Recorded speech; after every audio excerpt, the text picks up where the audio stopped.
Sure. Okay. So good evening, everybody. Welcome. Thanks for coming out. First, I'd like to just take a moment and say we here in the United States are thinking about you guys. It's we see it on the nightly news, and it's hard to wrap our head around everything that's happening in India right now.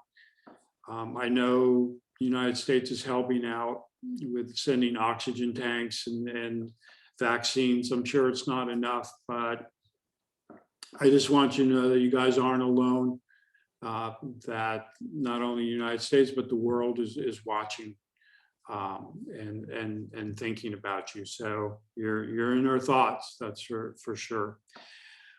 So I'd like to start off with a piece of career advice that used to get my ears boxed when I gave it to my students, and that is your job search is more important than your classes. Your job search is more important than your classes. Now, you can imagine the dean wasn't very happy with me. So we came to a compromise, and the compromise was your classes are just as important as your job search. Because when you graduate, you're not going to care whether you got an A or a B in a course. You're going to care where you get up and go to work every day. So all I'm saying is don't put your job search on the back burner. The fact that you're here at night listening to me tells me that I'm kind of preaching to the choir that you already know this, but it's a good thing. You should be working on this every day, fine-tuning your resume, networking, writing cover letters, and certainly, practicing your case interviews. They're not something you can wing. It's something that students at top programs here in the US put in at least 60 hours of prep time for an interview that they might not even get. The problem is that you can't wait until you get the interview to start preparing because you're not going to have enough time.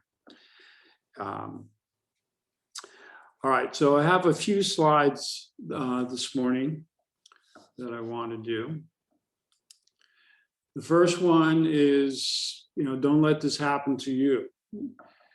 Students here will do at least 30 live practice cases before they stick their big toe into the interview, 30 live cases. They'll also read 30 cases as well, because what that does is it builds up an archive in the back of your mind, and you can often borrow from one case and apply it to another case. And I'm a big fan of the case journal. So with every case you do, write down what was the problem, what did the solution turn out to be, but more importantly, what didn't I think about? And you certainly want to practice your math, certainly break evens, return on investments. There's a lot of zeros in these questions. You can't use a calculator. The two main reasons why they don't allow you to use a calculator is because they want to see how you think, and they want to see if you think. So if you multiplied two numbers together and the answer was supposed to be 320 million, and you told me it was 3.2 billion, and 3.2 billion doesn't make any sense at all, it's going to raise some eyebrows, because it's showing me that you're not thinking before you speak. And if you do that in something that's as important as an interview, what are you going to do in front of a client? I can't trust you, and if I can't trust you, I'm not going to hire you. So good rule of thumb, whenever you get a math problem, take an extra second and ask yourself, does this number make sense? If it makes sense, then say it. If it doesn't, go back and recalculate it, because they're going to make you recalculate it anyway. And once you say it, you can't unring the bell.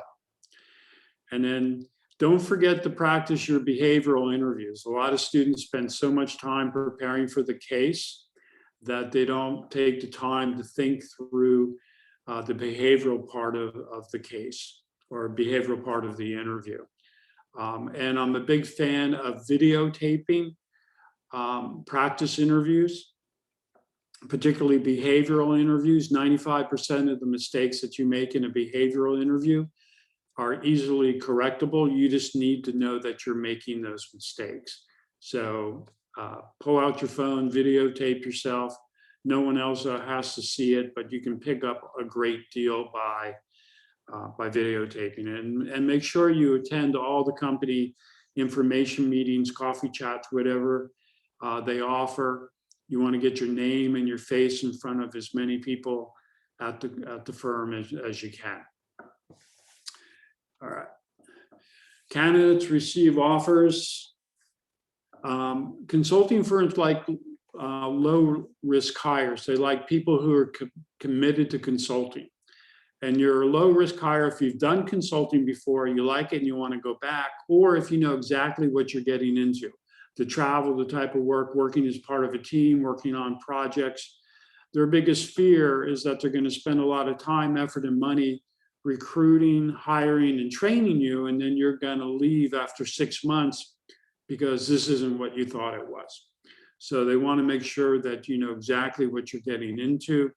They like people who are success-oriented. Well, you wouldn't be in the program you are if you weren't. They like people with strong analytical skills.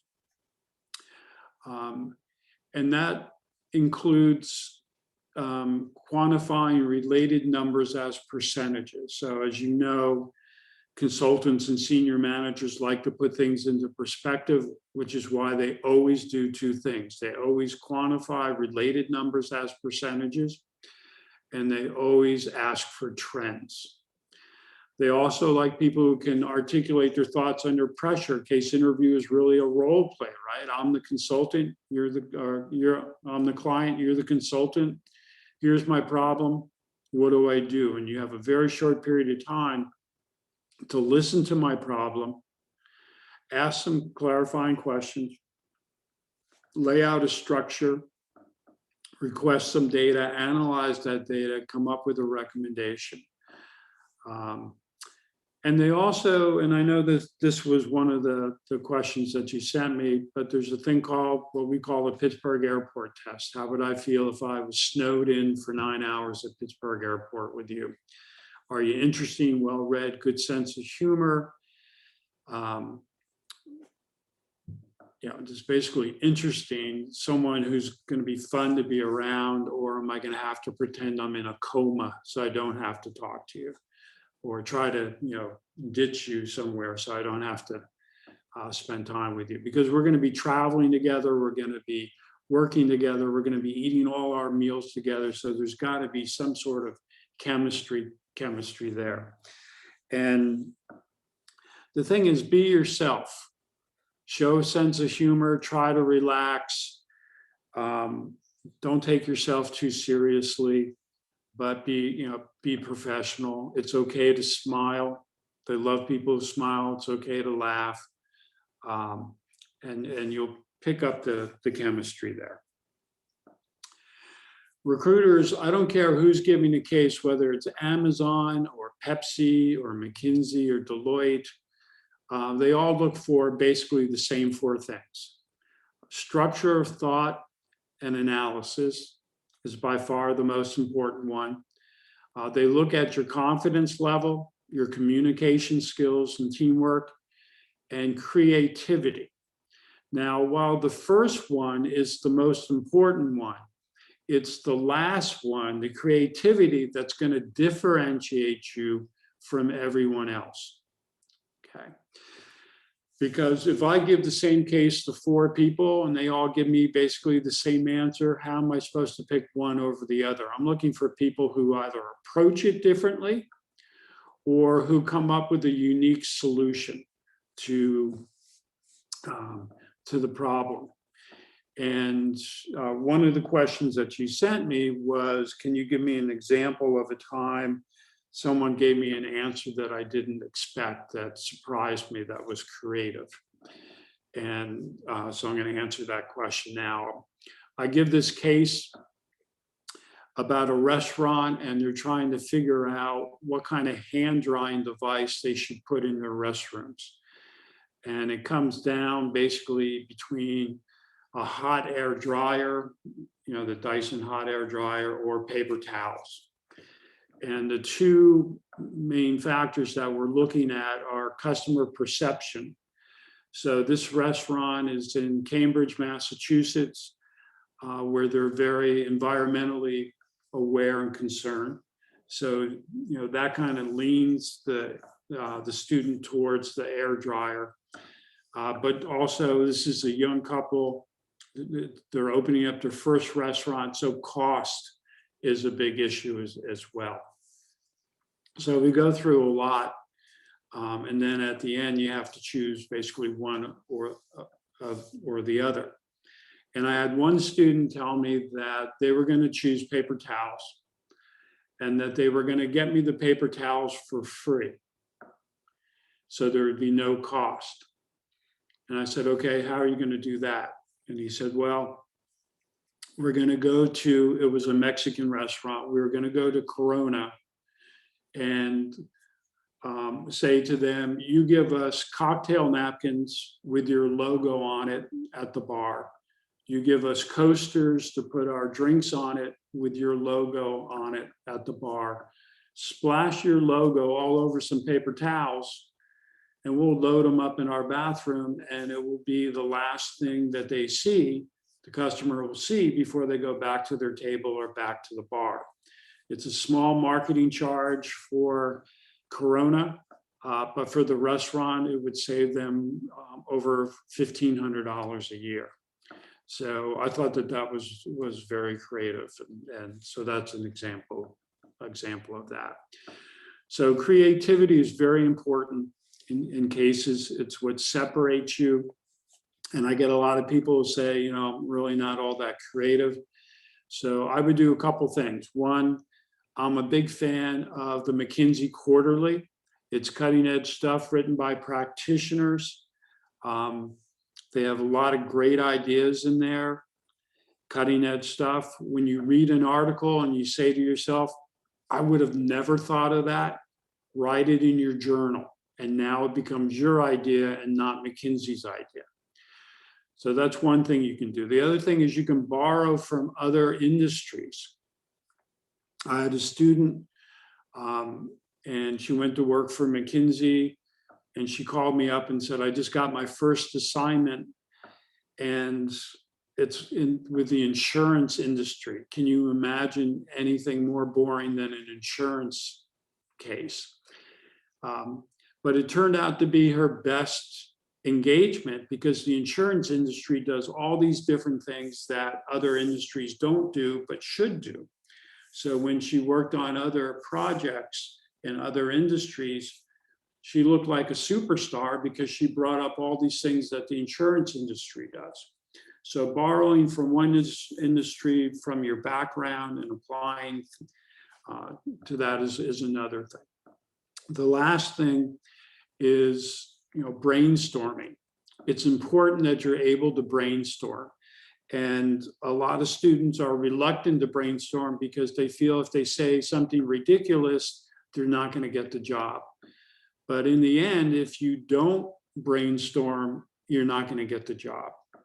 So we borrowed a phrase from the Harvard Negotiation Project, which is, let's brainstorm without commitment. And I use that all the time in everything that I do. And what it allows you to do, and I would actually say that out loud, it mentally frees you up. It allows you to throw out ideas. And if you come up with 4 ideas and 3 of them are ridiculous, well, so what? We'll focus on the 4th. But it shows them that you're able to generate ideas and be creative. And that's a very important part. The first 5 steps, if you guys read the book, then this is familiar to you. You want to summarize the case. You don't want to repeat it word for word. You want to streamline it. If there's any numbers involved, you want to bring the numbers up because we don't know if they're going to be important later on or not. And if there are any numbers that are related to each other, you want to quantify them as a percentage, what we talked about before. So if I said to you, word leaked out and our stock went from $15 to $18 a share, when you summarize that back to me, you're going to say the stock went up 20%, not $3, right? $3 is new information, but it's not helpful information because I don't know what $3 means, but I know what 20% means. It also fills the gap of silence between the end of their question and the beginning of your answer. Because if they give you a case and you look up at the ceiling or down at your shoes thinking for 30 or 40 seconds, it seems like a lifetime. And the awkward clock starts ticking. And you're basically dead in the water, you have no momentum. If you summarize the case back to them, you have a little momentum going, then you verify the objective because the objective often drives the whole case. And oftentimes there's a secondary objective that they don't mention that is going to pop up halfway through the case and bite you. So it's always good to ask, besides increasing sales or whatever the case was about, are there any other objectives or goals I should be concerned with? If there are, they'll tell you. If there's not, you don't have to worry about it. But if there are and you don't ask, they're going to have to feed you that information. And if they have to feed you that information, you're going to lose some points. So always ask that. The third step is asking clarifying questions. These are only questions to ask if you don't understand something. So if they give you industry jargon, slang, a string of initials, and you don't know what they stand for, ask. Also, if you need additional information in order to lay out your structure, so an example would be if it's an entering a new market case, I would ask, why do they want to enter the market? If it's a profit and loss case, I would ask, are our competitors' profits down as well? Because I want to know, is this our problem or is this an industry-wide problem? And I also always like to ask, what constitutes success to the client? How do they measure success? Because you want a real understanding. So if it's a profit and loss case, obviously the objective is to increase profits, but what constitutes success might be increasing profits by 8%. And you need to know that. And then the fourth step, as you know, is the most important one, is laying out your structure, making sure it's meaty. And basically a structure is, given the limited information that they give you up front, what would you look at, what would you analyze, and in what order? And then the fifth step is simply stating your hypothesis. Now, the only ones who care about this are the consulting firms, because the way they think and the way they work is all hypothesis driven. They can take, in reality, a consultant could take up to 5 days to come up with their initial hypothesis. You have 5 minutes to come up with one. No one expects your initial hypothesis to be correct. They just want to make sure that you're thinking that way. So if it's a profit and loss case, you can just simply say, my hypothesis is, or my thoughts are, our profits have fallen because our costs have risen. At this point, we have no idea whether that's true or not. We're taking an idea, we're throwing it against the wall, see if it sticks. As we work through the case, we might find out that our costs have remained the same, that the profits have gone down because of a new entrance into the market. And so you'd come up with your second one. So don't worry whether or not your first one is right. They just want to make sure that you state one. And I've known plenty of people who've gotten jobs with the top firms without stating a hypothesis. Think of it as icing on the cake. They love it when you do it. If you forget, it's not the end of the world. However, as you know, these interviews are so competitive that you can't forget to do it. So one of the things I tell my students to do is when they do their 30 live practice cases, on their first page of notes, write the letter H in the middle of the page. So when you're writing out your notes, you're going to write over this H and you're going to remember to state a hypothesis. And if you do that in all your practice cases, then it's going to become second nature to you. And during your regular interview, you're going to be comfortable doing that. All right, let's see what else I got here. All right, so one of the questions that you sent was about the, your structures.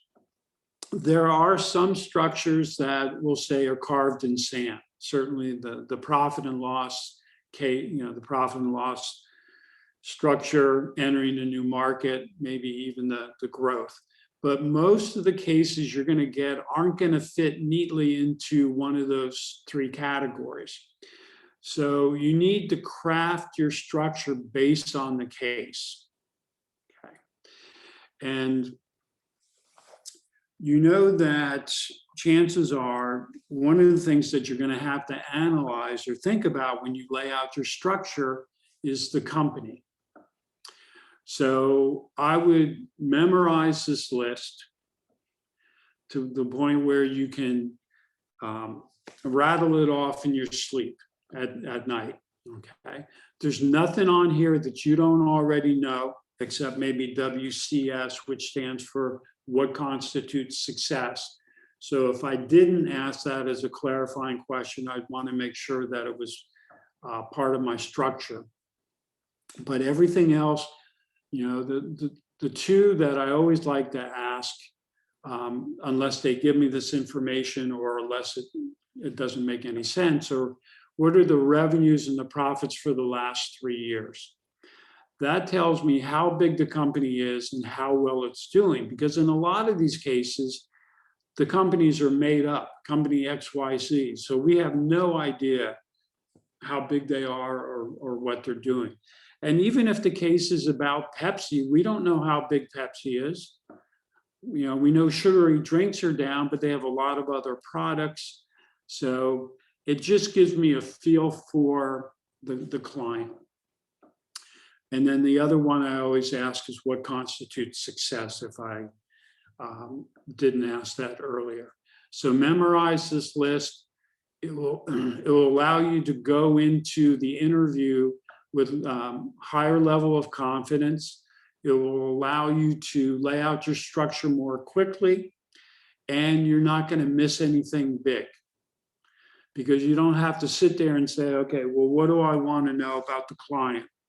You already know what you want to know about the client. And so you can rattle these off pretty quickly, write them down.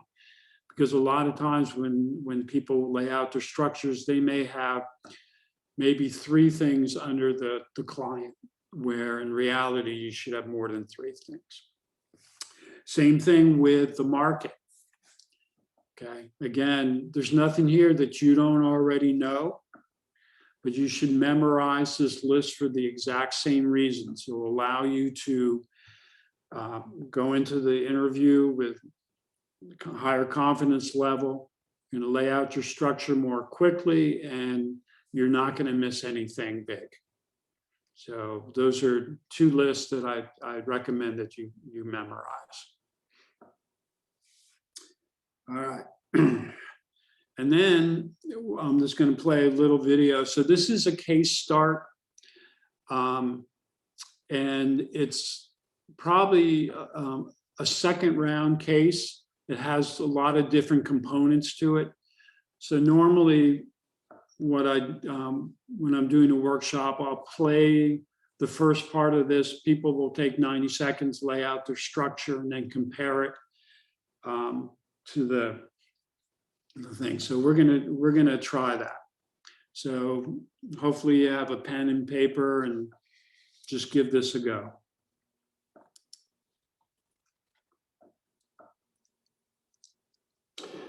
Our client is a $700 million dog food company. The company is considering offering a new product that allows its customers to test their dogs for genetic diseases and also reveal the dog's breeding history. The CEO needs our help to decide if and how he should enter the US market. Okay. So a pet food company is considering producing a genetic test for dogs to determine if their dogs have a predisposition to various diseases. It can also tell the dog's breeding history. So sort of a 23andMe for dogs. Right. The CEO wants our help determining if and how it should enter the US market. Are there any other goals I should be concerned with? Yes, he wants us to come up with a pricing strategy. Okay. I have a few clarifying questions. Why do they want to enter this market? Basically to increase their revenues, possibly get some new customers and build stronger relationships with the customers they already have. Okay. Is the genetic test patented? No. Are there any other companies offering the same service? There are two major companies, two major players making up about 75% of the market. The remaining 25% are smaller players, kind of home testing, not at the same level. Okay. And what constitutes success to the client? An overall increase of 10% revenues to the company. So around $70 million. Exactly. Okay. Can I take a moment to lay out my thoughts? Yes. All right, so I'm going to give you 90 seconds. Pause the video, take 90 seconds to lay out your structure, and then compare it to the students. I'm going to give you 90 seconds to lay out your structure, and then we're going to compare yours to hers, just so you can get a feel for it.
All right, let's take a peek.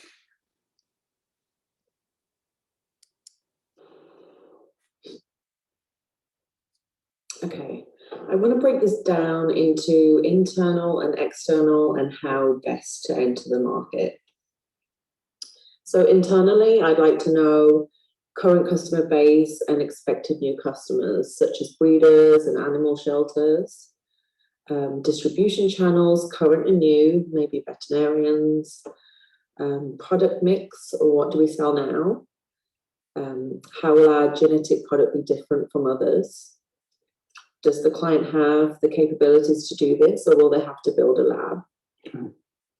We need to think about the costs of producing the test, like swabs of the dog's saliva, running the tests, setup costs, lab costs, new hires, such as geneticists, and the time to market.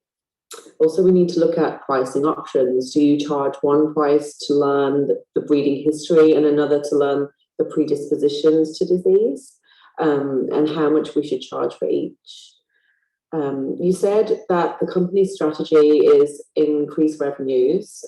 Should this come at the expense of profits? Okay. Competitive analysis, cost-based pricing, price-based costing. How long will it take us to break even? And also, can this lead to other products or services? And then externally, I'd like to know the size of the market, growth rates and trends. This is a one-off, so you only do it once. In the long run, is the market going to shrink? What are the typical margins in this industry? Major players and their market share, who are they? Is this all that they do? Industry distribution channels, risks, barriers to entry, and also competitive response. And then how best to enter the market. Do we grow organically? Do we acquire a lab? Do we outsource? Or can we go into strategic partnerships? We need to look at the pros and cons of each and do a cost-benefit analysis. If we decide not to enter, what are some possible alternative ideas to increase revenues by $70 million?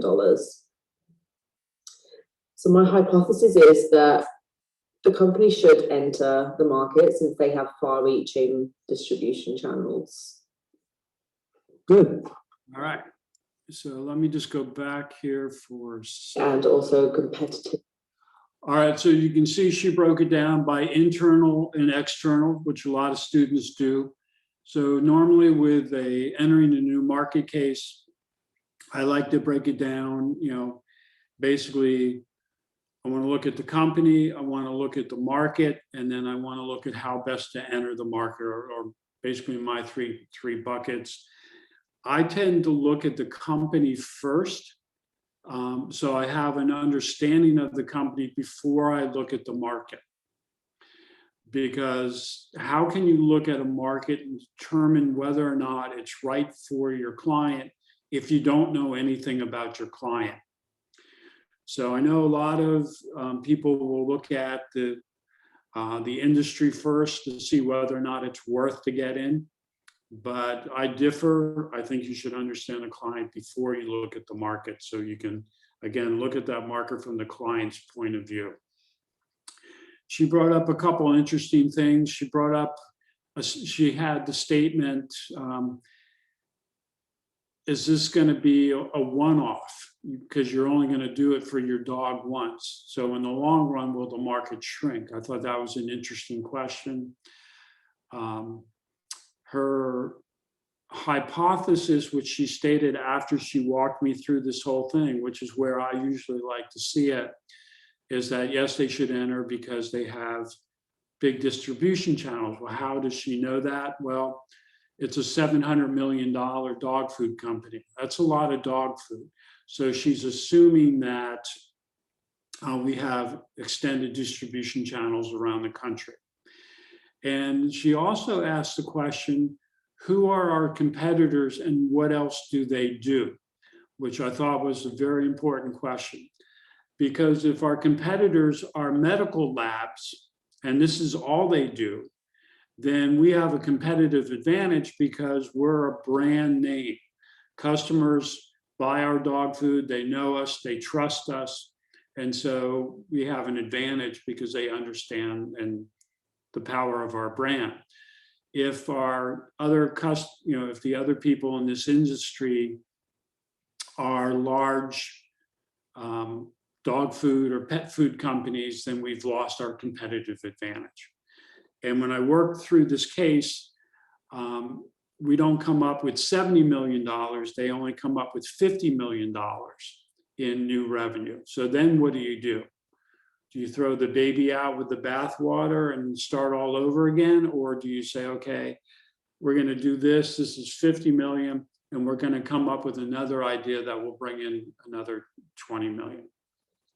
So I thought it'd be fun just to run through this exercise. I also wanted to talk about, some of the mistakes that people make. The biggest mistake you can make is using a prefabricated structure for every case. I see a lot of people that use the profit and loss case for every case, no matter what it is. And that's a huge mistake. You really need to handcraft your structure towards that particular case. And again, there are going to be a couple like entering the new market, growth, and profit and loss that are kind of the building blocks of other structures that you're gonna build. Another mistake that students make is that they try to hedge their answer. Okay, because they feel if they give the wrong answer, they're not going to get the job. In most of these cases, probably 90 to 95% of the cases, there is no one right answer. You just have to pick one and be prepared to defend it, because there's a good chance that they'll look you in the eye and say, okay, let me tell you why you're wrong. And it doesn't matter if you picked option A or option B, they have answers for both. And they want to see if you can defend your answer without getting defensive, make a persuasive argument while keeping your confidence level high. And finally, math. And we talked about this earlier. I see a lot of times when students make a math mistake, they get really upset with themselves, and the whole interview starts to unwind. When you lay out a math problem, lay out the formula first. Go back in and then put in the numbers and then do the calculations. So if for some reason you did a calculation and you got it wrong, the interviewer is going to say, you know what, that number seems a bit high to me, or you may want to revisit that calculation. You fix it, you move it, and you move on, no big deal. It's when you do the calculations and come back to me and say the answer is 600 million, and I say, no, it's not, and we don't know where you made the mistake, then we have to go all the way back to the beginning of the math portion and go through it again, and nobody wants to do that.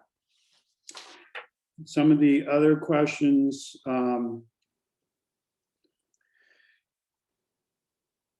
is it possible for people with work experience, not necessarily in consulting, to successfully transition to management consulting? How does one go about preparing for that? I see that all the time. So I go to about 45 different business schools every year, and I see a lot of students who are coming from different industries. I see a lot of students from India at the American business schools who were programmers involved in high tech. They don't want to do that anymore. They want to do strategy, right? So, and actually it's not as hard as you think to make the move, because if you take someone who's worked in tech and has done programming, you know that they're detail oriented, you know that they're good in math, you know that they can focus.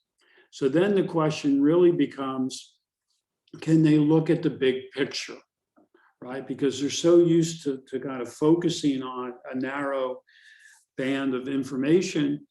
Can they look at something like, dog history and look at the value of the whole thing?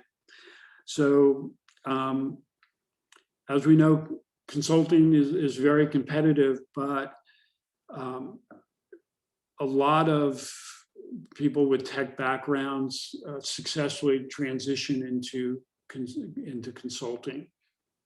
And the reason why they want to do it is they don't want to get what we call pigeonholed into one area, right? Because if they stick with programming, then they're probably going to do programming for a long time. And you're in business school now, this is the transition time. This is when you want to go from one industry to another. And you just have to convince them that this is something you want to do. Remember, we talked earlier about commitment to consulting.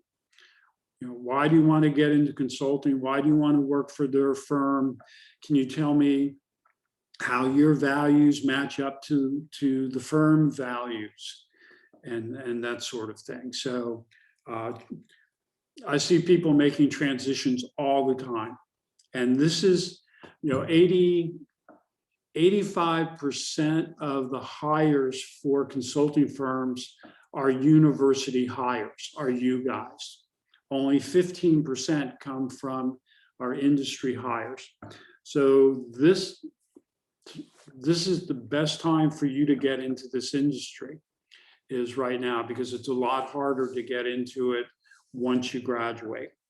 Which takes me back to one of my first statements, which was your job search is more important than your classes. Because I've seen so many people throw away great opportunities. And these are life-changing opportunities. If you can get hired by one of the top firms, you're pretty much set. But they come back and they say, well, I had a paper due, or I had to do some homework, and I didn't put the time into it. And, they walked into that interview and they got eaten up and spit out, and they lost a great opportunity. So that's why I always say your job search is more important than your classes, because again, you're not going to care whether you get an A or a B. You're going to care where you go to work every day. How many of the cases in the book are actual conversations, and how much cleaning up do you do before it goes in the book? Well, it depends on the case.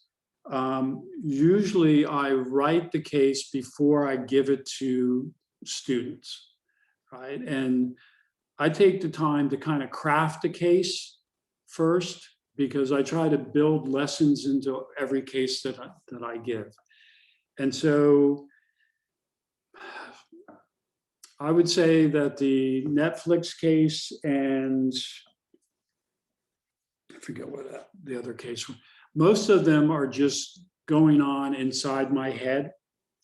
And then I will give them to students live, and I will change the dialogue in the book or in the case before it goes in the book, based on some of the things that students bring up.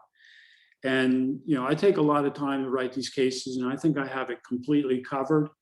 And then students will bring up things that I didn't think about.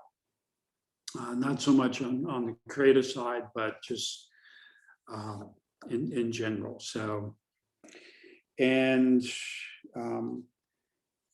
we're running out of time. So the last question is it important to think out loud? But that would eat up a lot of time, basically. So yes, it is important to think out loud. They want to know how you think. That's the purpose behind case interviews, is what goes through your mind and in what order. You don't have to get into great detail. So when Jasmine was going through dog history here and she was laying out her structure, she was talking through the structure. So she talked about distribution channels, current and new, right? So can we now sell it through vets? Can we sell it through pet stores?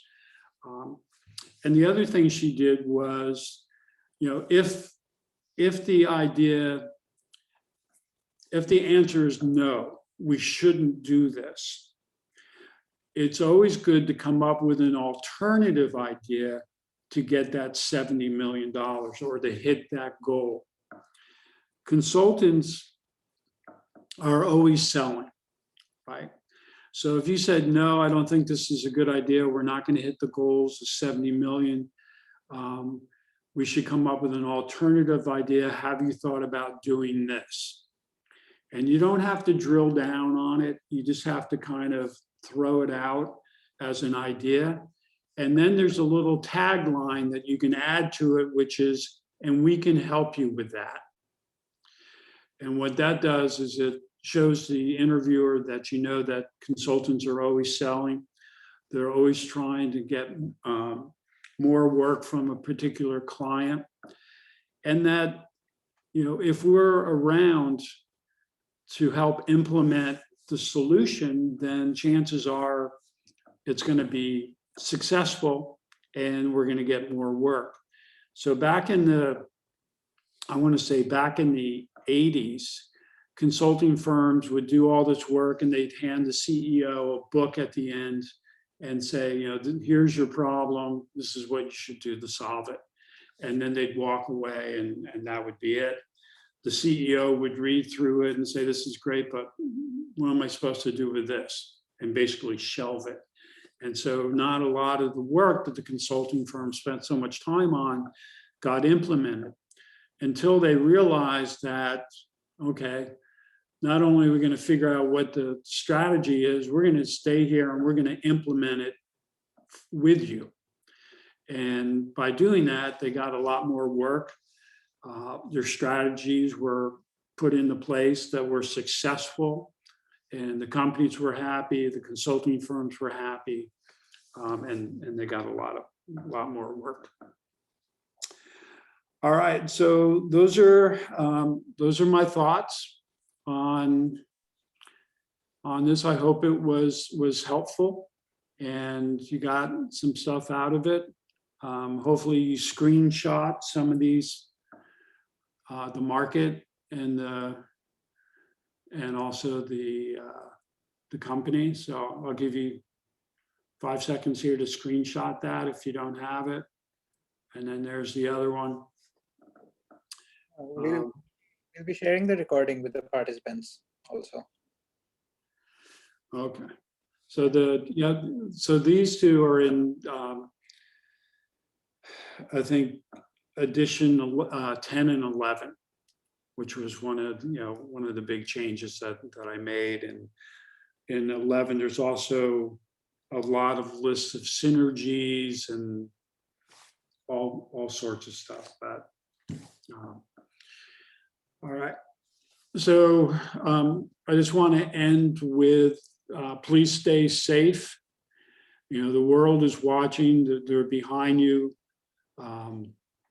And this is it can be such a deadly disease. So be smart in what you do, and good luck with consulting. And thank you for telling people to read Case in Point.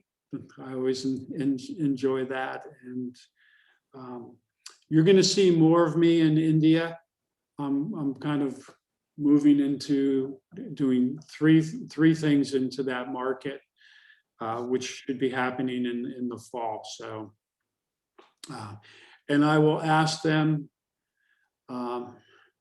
whether or not they want some help coming up with cases for the Indian edition of the book, and see what they say. So, all right. Sir, if you could quickly stop sharing your screen for 1 second so we could take a picture. Oh, sure. All right, so you want me to stop sharing? Yes, perfect. Yes. This has been absolutely invaluable. And I mean, even beyond everything, this goes from being a session to being a masterclass, because I saw so many students on video who were taking notes and just like analyzing and racking their brains for all of it. So this was like, I now believe you when you say that you wrote the first edition in 5 weeks, because I think that's just how fast your brain works. And I was happy to help out, happy to do it. and yeah, on behalf of XLRI Jamshedpur's PGDM GM program and the Kautilya ConsultClub, so just a little tidbit. We believe Kautilya was this Indian advisor to this king about 2200 years ago. So we named the club under the assumption that he was basically the first management consultant. He was the first one who would tell the king would be like, profits are going down, and he'd be like, you could try this. Tax the people more, I think the king would have said. But, well, that's great. All right. Well, enjoy your evening, everybody. Thank you for coming out, and I appreciate it, and stay safe. Thank you so much, sir, on behalf of all of us. Bye-bye. Thank you. Thank you so much. Thank you so much. Thank you so much. Thank you, sir. Thanks a lot. Thank you so much, everyone. Thank you. Thank you.